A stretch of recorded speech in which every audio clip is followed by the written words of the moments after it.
teman-teman, selamat datang di YouTube channel Immanuel dan Tamara. Di video kali ini, saya akan membagikan sedikit informasi tentang protokol kesehatan keluarga di masa pandemi. Kenapa protokol kesehatan keluarga itu penting? Karena klaster keluarga jadi tren penyebaran tertinggi dari COVID-19. Apa sih klaster keluarga?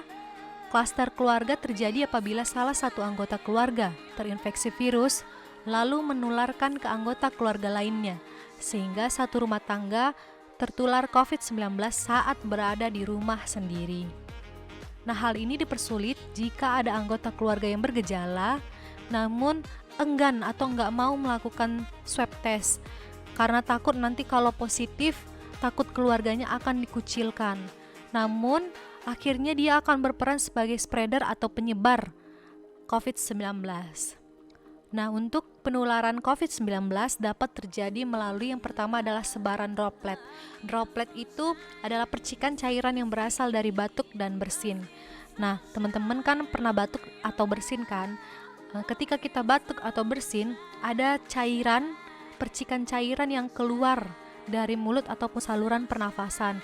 Itu disebut droplet.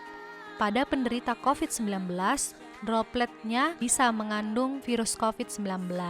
Ketika kita bersin, tapi tidak memakai etika batuk dan bersin, benda-benda bisa terkontaminasi oleh virus COVID-19. Contohnya nih, saya misalnya terkena COVID-19, kemudian saya bersin tanpa etika batuk dan bersin. Kemudian droplet saya mengenai meja, dan meja tersebut sudah terkontaminasi virus COVID-19 dari saya.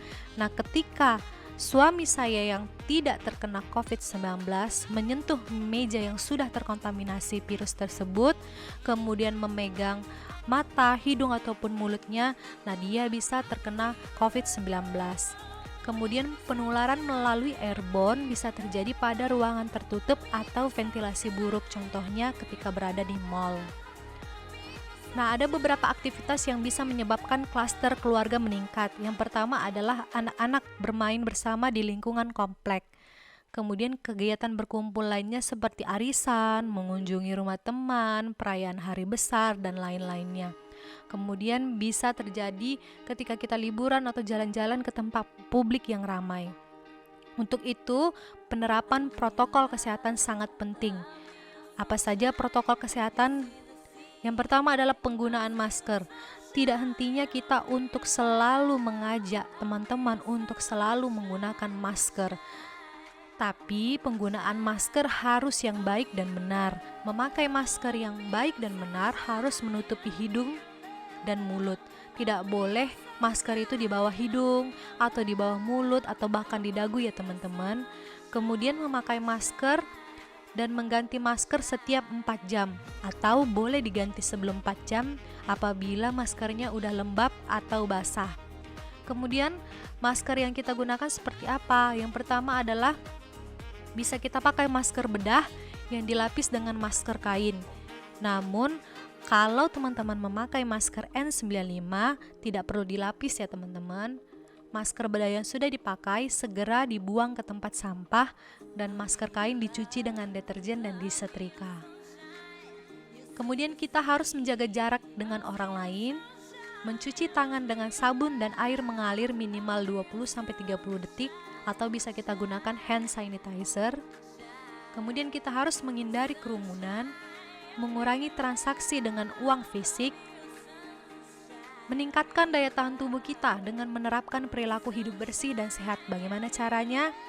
Mengkonsumsi gizi yang seimbang, olahraga atau aktivitas fisik minimal 30 menit sehari, istirahat yang cukup 6-8 jam sehari, mengelola stres, dan mandi minimal 2 kali sehari atau setelah bepergian. Jika batuk atau bersin, terapkan etika batuk dan bersin. Jika berlanjut, segera ke dokter. Kemudian ketika kita menerima paket, misalnya kita belanja online, paketnya datang, harus segera semprot dengan desinfektan atau dicuci dengan sabun. Kemudian kita harus pastikan ventilasi dan sanitasi rumah dalam keadaan yang baik. Desinfeksi atau bersihkan benda yang sering disentuh secara berkala. Kemudian kalau bisa kita hindari dulu liburan atau jalan-jalan ke tempat publik, dan kita harus senantiasa berdoa. Ketika ada anggota keluarga yang terpapar, apa yang harus kita lakukan? Yang pertama adalah jangan panik. Kemudian kita hindari memberikan stigma negatif kepada anggota keluarga yang terpapar. Jadi kalau bisa jangan ada ucapan kok bisa kena dari mana, atau prokesnya nggak ketat ya.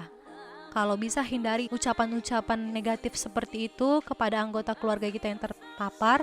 Namun sebaliknya kita harus beri semangat dan motivasi agar anggota keluarga yang terpapar bisa cepat sembuh. Kemudian laporkan ke puskesmas agar dapat dilakukan tracing atau pelacakan pada kontak erat. Untuk kriteria kontak erat ada beberapa.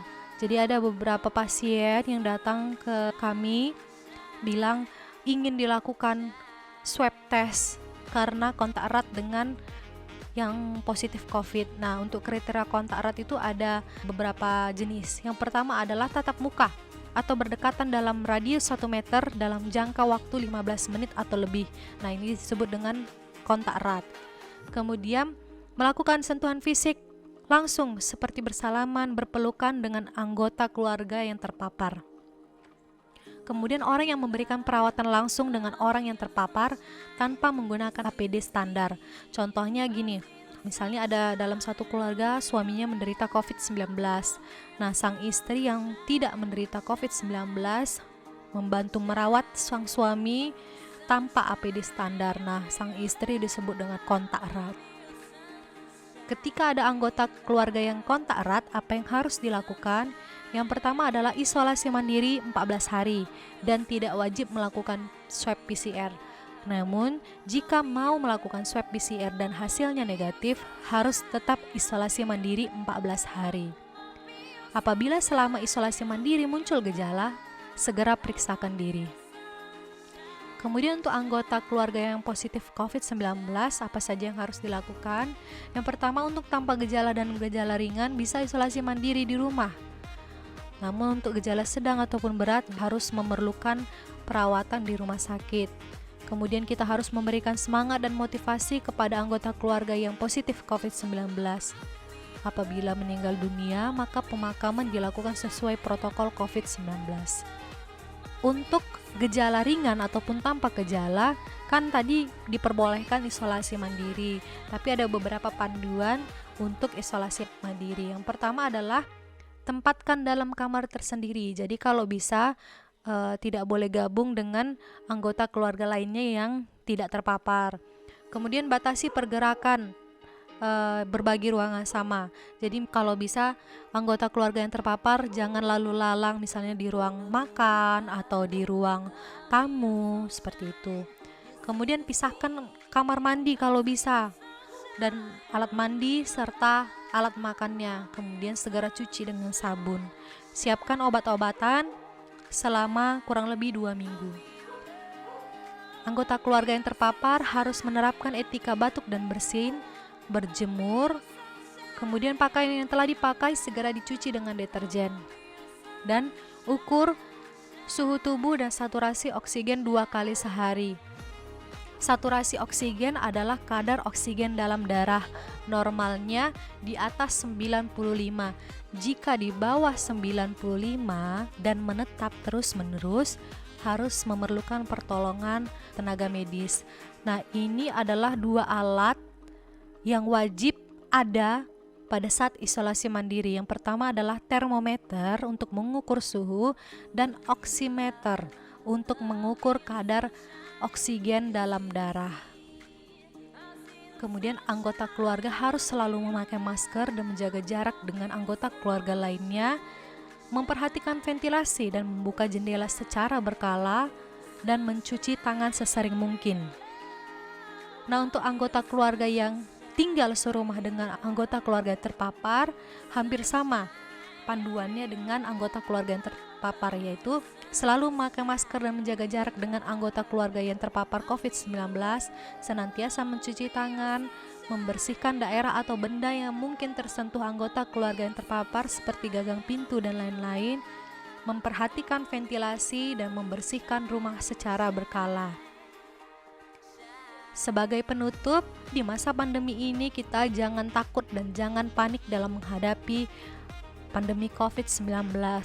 Namun kita harus selalu waspada dengan cara menerapkan protokol kesehatan dan senantiasa berdoa agar pandemi COVID-19 segera berakhir. Demikian informasi dari saya. Jika ada yang ingin berkonsultasi lebih lanjut, boleh hubungi saya melalui aplikasi telemedicine. Terima kasih.